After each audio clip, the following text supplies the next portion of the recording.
जानकी जी, आज हम दोनों के लिए चाय मैं बनाकर लाया हूँ। बहुत अच्छी हवा चल रही है, हल्की हल्की धूप भी खिली है। मौसम का आनंद लेते हुए साथ बैठकर चाय पियेंगे, जैसे वर्षों पहले पिया करते थे। अजी आप भी ना, आज एक साथ चाय पीने का शौक कहाँ से पैदा हो गया। हमारी दोनों बहुएं देखेंगी तो क्या बोलेंगी। अपनी उम्र का तो लिहाज करो। अरे जानकी जी, शायद आप भूल रही हैं, आज हमारी शादी की सालगिरह है। इतना तो हक हमारा भी बनता है कि अपनी पत्नी के साथ कुछ समय बिता सके। बूढ़े हो गए हैं तो क्या, आखिर हैं तो एक दूसरे के जीवन साथी, एक दूसरे के सुख दुख के भागीदार। इतना सुनते ही जानकी जी के चेहरे पर मुस्कान बिखर गई। लेकिन अगले ही पल छत की चारपाई पर लेटे हुए राम प्रसाद जी का ये स्वप्न बारिश की तेजी से बरसती हुई बूंदों ने तोड़ दिया। एक ही झटके में वे अपने ख्वाबों की दुनिया से बाहर आ गई। बारिश की बूंदों से कहीं चारपाई और उस पर बिछी हुई चादर गीली ना हो जाए, ये सोचकर कप कपाते हाथों से सब कुछ अंदर रखने लगी। लेकिन उन बूढ़ी हड्डियों में अब इतनी जान कहाँ थी। धीरे धीरे सब काम करते हुए राम प्रसाद जी लगभग पूरे भीग चुके थे। गीले कपड़े पहने हुए ही राम प्रसाद जी लाठी की टेक और लड़खड़ाते कदमों के साथ सीढ़ियां उतरकर नीचे आ गए। उनका शरीर ठंड लगने के कारण कपकपा रहा था। उन्होंने छोटी बहू को आवाज लगाते हुए कहा, बहू एक कप चाय तो बना दो, बहुत ठंड लग रही है। बाबूजी, अभी इनके लिए नाश्ता बना रही हूँ, थोड़ी देर बाद देती हूँ। थोड़ी देर बाद उनका छोटा बेटा रमेश नाश्ता करके अपने ऑफिस के लिए निकल गया। कुर्सी पर बैठकर बाबूजी इंतजार करने लगे कि बहू मेरे लिए चाय लेकर आएगी। लेकिन सुबह के 10 बज गए थे। अब तक तो उनके भीगे हुए कपड़े भी सूख चुके थे, लेकिन बहू कमरे से बाहर ही नहीं आई। अपने पोते प्रियांशु के हाथ बहू को चाय बनाने का संदेश भी भिजवाया, लेकिन फिर प्रियांशु ने आकर बताया, दादाजी मम्मा अभी फ़ोन पर बात कर रही है, थोड़ी देर में आकर चाय देगी। लेकिन देखते ही देखते 1 घंटा बीत गया। बहू अभी तक फ़ोन पर ही चिपकी हुई थी। अपनी माँ के साथ बात करने के चक्कर में बहू रोज चाय को देर कर देती है। वे अकेले में बड़बड़ाने लगी। अभी 1 वर्ष पहले की बात थी कि शादी की 35वीं सालगिरह पर राम प्रसाद जी और उनकी पत्नी जानकी जी एक दूसरे के साथ बिताए समय के लिए भगवान को शुक्रिया अदा कर रहे थे और अपने आप को भाग्यशाली महसूस कर रहे थे कि भगवान ने उन्हें भरा पूरा परिवार दिया है। लेकिन शायद उनकी खुशियों को खुद की ही नज़र लग गई। कुछ ही दिनों बाद जानकी जी को डेंगू नामक बीमारी ने ऐसा घेरा कि उनकी जान ही ले ली। तुम कहाँ चली गई जानकी, मुझे इस क्रूर भरी दुनिया में अकेला छोड़कर, सोचते हुए राम प्रसाद जी रुआसे से हो गए।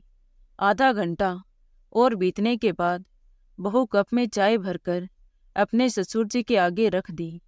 पहले घूंट पीते ही दिल से आवाज आई, फिर से वही उबला हुआ पानी। कितनी बार बहू को कहा है कि चाय में सौंफ, अदरक या इलायची डाल दिया करें, और ज़्यादा कुछ नहीं तो तुलसी के 2 पत्ते ही डाल देती तो मेरे मन को तृप्ति मिल जाती। लेकिन बहू ने तो जैसे ठान रखा है कि कभी मेरी पसंद की चाय मुझे बनाकर देगी ही नहीं। ये भी कोई चाय हुई भला, उबला हुआ पानी और ढेर सारी चीनी और पत्ती। दूध के नाम पर एक घूंट।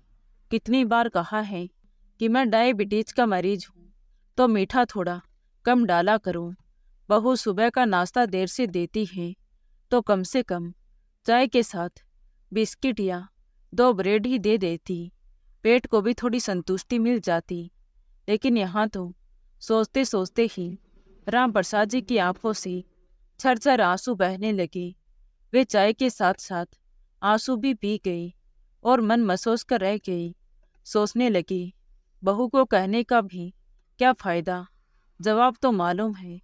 जैसा भी बन रहा है चुपचाप खा पी लिया करो और राम नाम की माला जपा करूं। ज्यादा टोका टाकी करने की आवश्यकता नहीं है। राम प्रसाद जी के 2 बेटे और 2 बहुएं हैं। उनकी पत्नी की मृत्यु के बाद दोनों बेटों ने 2 मंजिला घर का बंटवारा कर लिया। ऊपर के 2 कमरे छोटे बेटे बहू ने ले लिए और नीचे के 2 कमरे बड़े बेटे बहू ने ले लिए। राम प्रसाद जी और उनकी पत्नी का जो कमरा हुआ करता था, उसमें भी बच्चों का सामान रखकर उसे बच्चों को कमरा ही बना दिया। दलील ये दी गई कि अब माँ जी तो नहीं रही और बाबूजी का इतना सामान नहीं है कि एक पूरा कमरा घेर कर बैठें। बाबूजी, अब आपको इतने बड़े कमरे की क्या आवश्यकता है?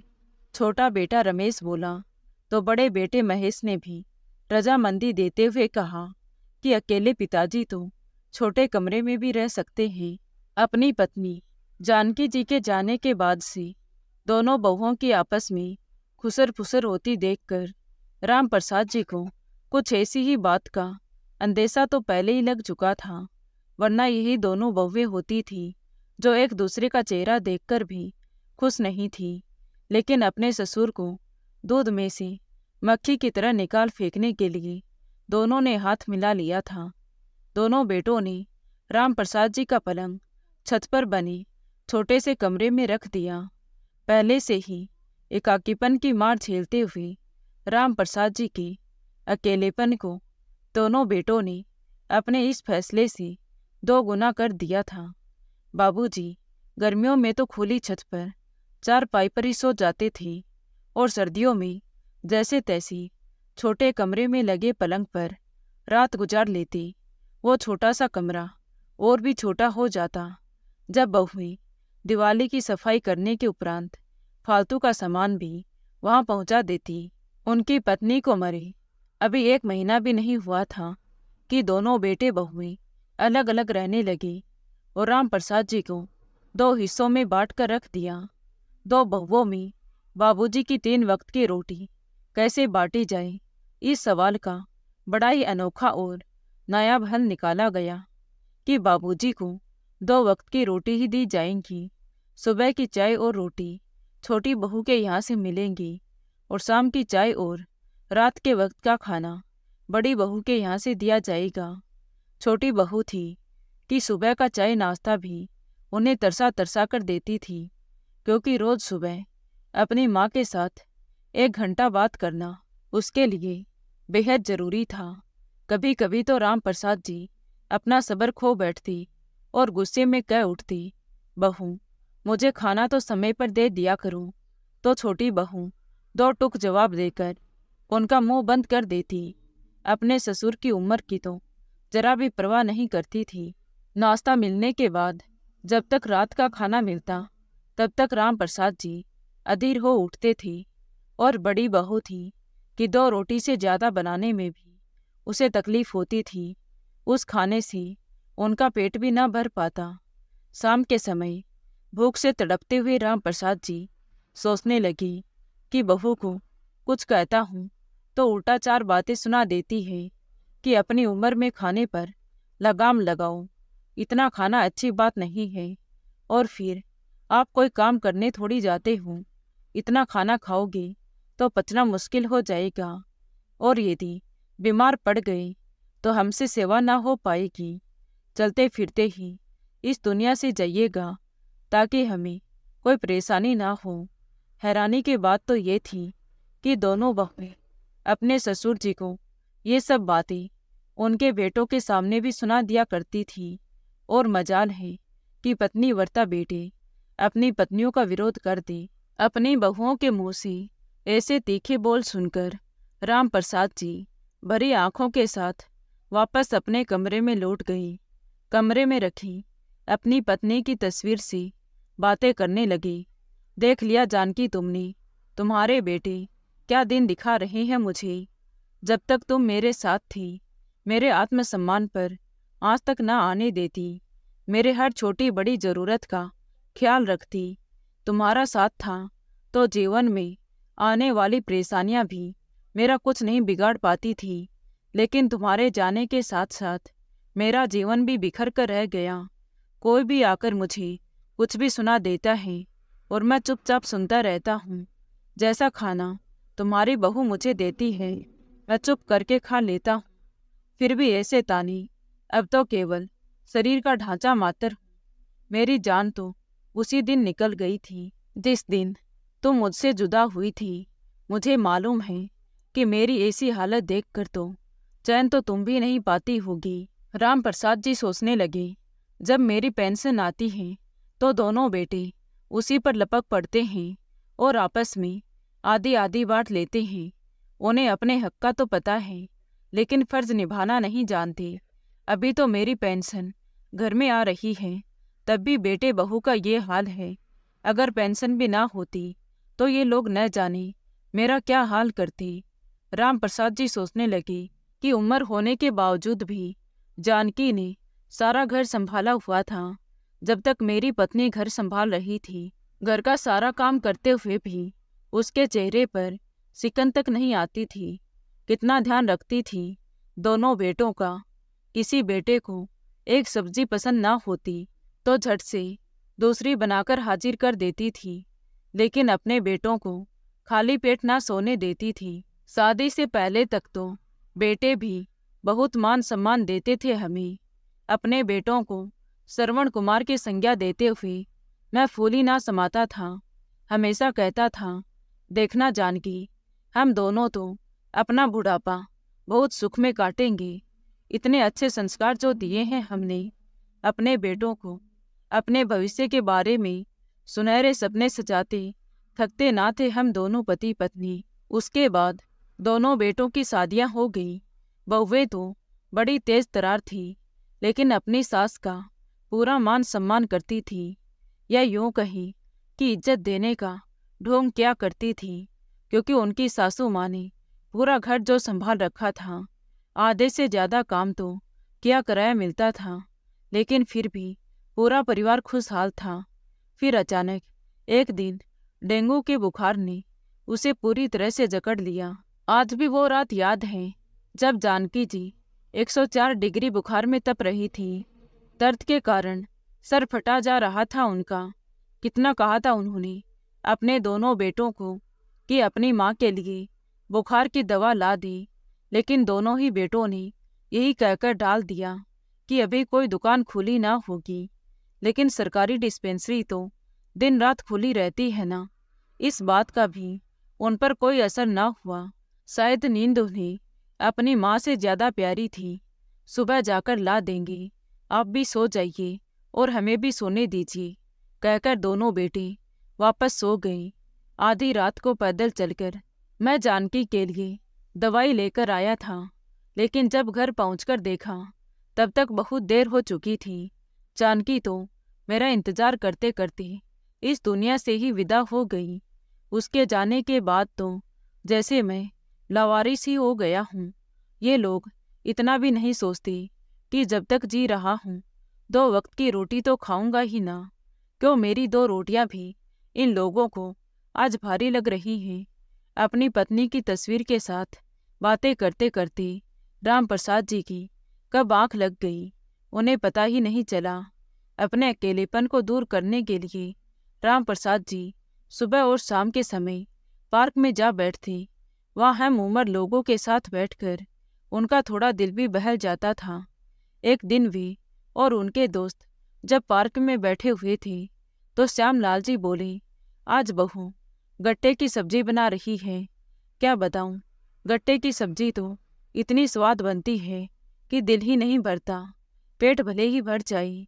श्यामलाल जी ने जैसे ही गट्टे की सब्जी का जिक्र किया तो राम प्रसाद जी की आंखों में चमक आ गई। गट्टे की सब्जी तो मेरी पत्नी जानकी भी बहुत अच्छी बनाती थी। पत्नी के साथ साथ जिंदगी के सारे स्वाद भी चले गए। अब तो बहुओं को बनाने को कहता हूँ तो कहते कहते उनकी आंखें आंसुओं से भर आई। फिर अपने दिल में समेटकर बात को संभालने का असफल प्रयास करते हुए कहने लगे, वैसे खाना तो छोटी बहू भी अच्छा बनाती है। इस पर श्यामलाल जी बोले, अरे राम प्रसाद, आज तुम मेरे साथ मेरे घर चलो, हम एक साथ खाना खाएंगे। बहुत मना करने पर भी श्यामलाल जी नहीं माने और जिद करके राम प्रसाद जी को खाना खिलाने के लिए अपने घर ले गई। खाना खाकर राम प्रसाद जी के दिल को बहुत संतुष्टि मिली, पर 1-2 दिन बाद ही उनकी बड़ी बहू राम प्रसाद जी के कमरे के बाहर आकर चिल्लाने लगी, बाबूजी, आपने तो हम लोगों की इज्जत की धज्जियां उड़ाकर रख दी। शर्म नहीं आई आपको ऐसे कांड करते हुए? अपनी नहीं तो कम से कम अपने बेटों की ही इज्जत का ख्याल कर लिया होता। मोहल्ले भर में नाक कटवा कर रख दी आपने तो हमारी। राम प्रसाद जी, जो हैरानी से अपनी बहू की बातें सुन रहे थे, वो बोले, लेकिन बहू, मैंने ऐसा क्या कर दिया जो तुम इतना चिल्ला रही हो? अच्छा, बोल तो ऐसे रही है जैसे आपको मालूम ही नहीं है कि आपने क्या किया है। अभी अभी काम वाली बताकर गई है कि आप अपनी दोस्त के यहाँ खाना खाते हैं। बड़ी बहू ने कहा तो उसके सुर में सुर मिलाती हुई छोटी बहू भी बोली, क्या हम आपको खाना नहीं दे रहे थे जो पड़ोसियों के घरों में मुंह मार रहे हैं? दुनिया क्या सोचेगी कि बेटे बहू मिलकर इन्हें 2 समय की रोटी भी नहीं खिला सकती। दोनों बहुओं की खरी खोटी बातें सुनकर राम प्रसाद जी का कलेजा मुंह को आने लगा। उन्हें स्वयं को भी लगने लगा कि शायद उन्होंने बहुत बड़ा गुनाह कर दिया है। अपराध की भावना के कारण वे कुछ बोल ना पाए और दुखी दिल के साथ वापस अपने पलंग पर बैठ गए। फिर अगले ही पल सोचने लगे कि यदि मुझे मेरे अपने घर में भर पेट खाना मिलता तो मैं किसी और के घर में खाना खाने क्यों जाता? यदि मैंने श्यामलाल जी के घर एक दिन खाना खाए हैं तो इस बात का कसूरवार मैं कैसे हो गया? मैं भी कब तक भूखा रहूं? आखिर दिल तो मेरा भी करता है भर पेट स्वादिष्ट खाना खाने का। अगले दिन सुबह राम प्रसाद जी जब सीढ़ियों से नीचे उतर रहे थे तो उन्हें स्वादिष्ट खाने की महक आने लगी। देखा तो दोनों बहुएं रसोई में एक साथ खाना बना रही थी। एकाएक उन्हें याद आया, आज तो जानकी जी की बरसी है। आज के दिन ही तो जानकी हमें हमेशा के लिए छोड़कर चली गई थी। आज जानकी की पसंद का सारा खाना तैयार किया जा रहा था। भरवा बैंगन की सब्जी, हलवा पूरी और खीर बनाई जा रही थी। दही बल्ले और दाल की कचौरी भी बनाई गई थी।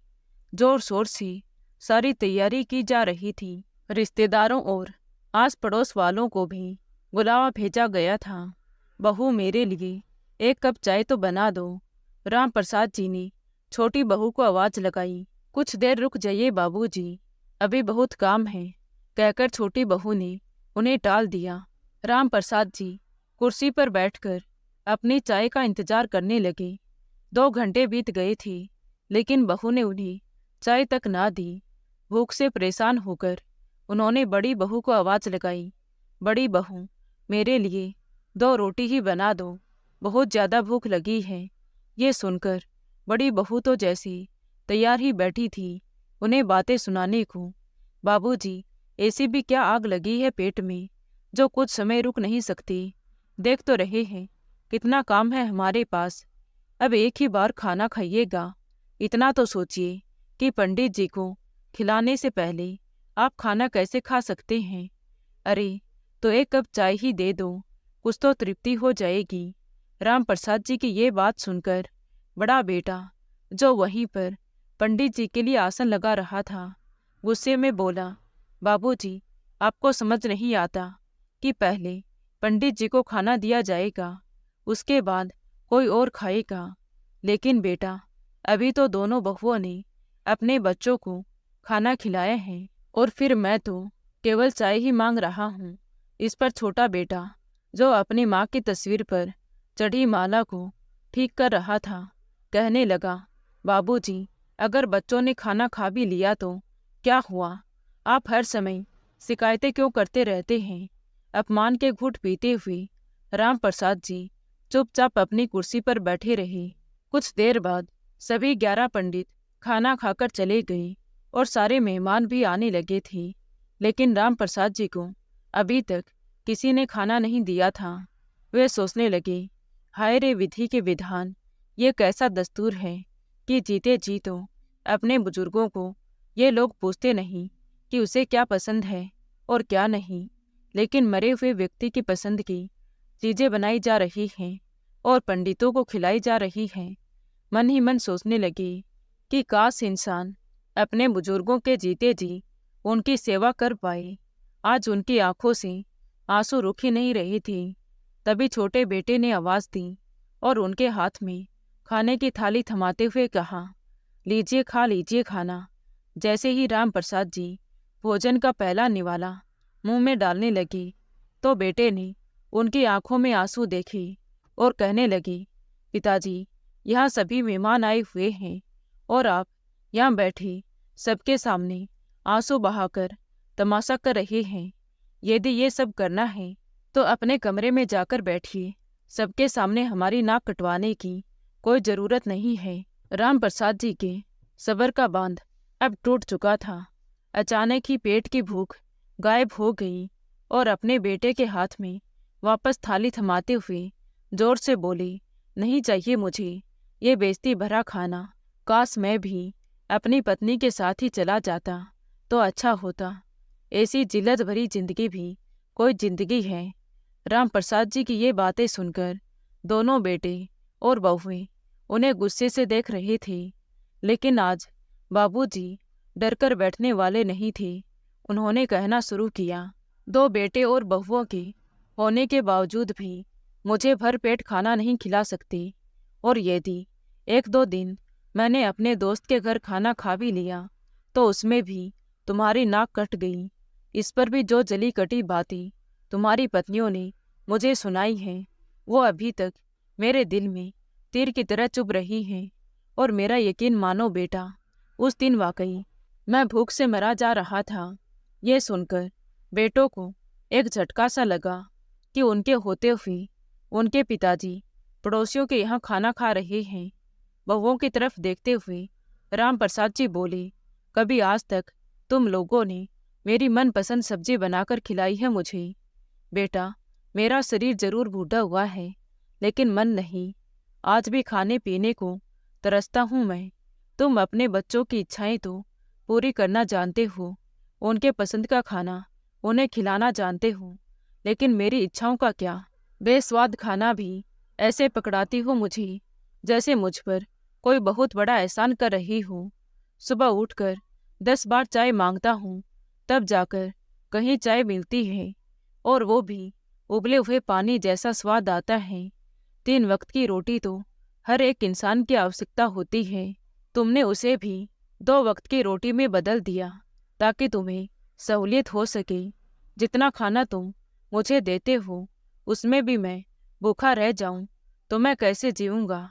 तुम्हारी जानकारी के लिए मैं बता देता हूँ बेटा कि मैं अपनी पूरी पेंशन इस घर में देता हूँ। कोई मुफ्त की रोटियां नहीं तोड़ रहा, और इसके बावजूद इतना अपमान, इतनी बेइज्जती। अपनी माँ की बरसी तो तुमने आज खूब मनाई, लेकिन मेरी एक इच्छा है और मैं चाहता हूँ कि तुम मेरी इस इच्छा का मान रखो। मेरे मरने के बाद मेरी बरसी मनाने की या मेरा श्राद्ध करने की कोई ज़रूरत नहीं है बेटा। इतना कहते हुए उनकी आंखों से झरझर आंसू बहने लगे। इसके बाद वे कुछ ना बोल पाई। राम प्रसाद जी के मुंह से ये सब बातें सुनकर दोनों बेटों और बहुओं की आंखें शर्म से झुक गई। श्यामलाल जी, जो राम प्रसाद जी की भावनाओं को अच्छी तरह समझते थे, उनके बड़े बेटे के कंधे पर हाथ रखकर बोले, बेटा, यही बात तो तुम लोग नहीं समझते कि जीते जी माँ बाप को अच्छा खाना खिलाएं। यदि जीवित व्यक्ति को खाना खिलाकर संतुष्ट नहीं किया तो मरने के बाद उनकी बरसी पर उनका मनपसंद खाना ब्राह्मणों को खिलाने का क्या फायदा? इंसान के मरने के बाद पुण्यतिथि पर ब्राह्मणों को खाना खिलाने का महत्व तभी है जब जीते जी तुम लोग अपने बुजुर्गों की आत्मा को खुश रख सको। बेटा एक हो या दो, आखिर फर्ज तो उनका बनता है कि वो अपने माता पिता के खाने का पूरा ध्यान रखें। अपने बड़े बुजुर्गों की ये बातें राम प्रसाद जी के दोनों बेटों के दिल को झकझोर रही थी। उनके चेहरे पर शर्मिंदगी के भाव थे और आंखों में पछतावे के आंसू। अपने द्वारा किए गए व्यवहार के बारे में सोच सोच कर वे शर्म से जमीन में गड़े जा रहे थे। इससे भी ज्यादा ये बात उन्हें खाए जा रही थी कि उनकी लापरवाही के कारण पिताजी को अपने दोस्त के यहाँ जाकर भोजन खाना पड़ रहा था। सभी मेहमानों के जाने के बाद दोनों बेटों ने पिताजी के पैरों में गिरकर उनसे माफ़ी मांगी और अपनी अपनी पत्नियों को आदेश दिया कि माँ पिताजी का जो कमरा उन्होंने बच्चों को दे दिया था उसे खाली करके उसमें पिताजी का सामान वापस रखा जाए और पिताजी के खाने पीने का खास ध्यान रखने की हिदायत दी। आज राम प्रसाद जी अपने कमरे में डबल बेड पर बैठे हुए टेलीविज़न देखने का आनंद ले रहे थे और स्वादिष्ट भोजन का लुत्फ उठा रहे थे। किसी ने क्या खूब कहा है कि सारी जिंदगी घूम लिया जन्नत की तलाश में, तलाश तुरंत ख़त्म हो जाती अगर 2 पल बैठ जाता अपने माँ बाप के पास में। तो दोस्तों, आपको ये कहानी कैसी लगी कमेंट करके ज़रूर बताएं। कहानी अच्छी लगी हो तो प्लीज़ वीडियो को लाइक करें, शेयर करें और हमारे चैनल कहानी विद देवांशी को सब्सक्राइब ज़रूर करें। Thank you.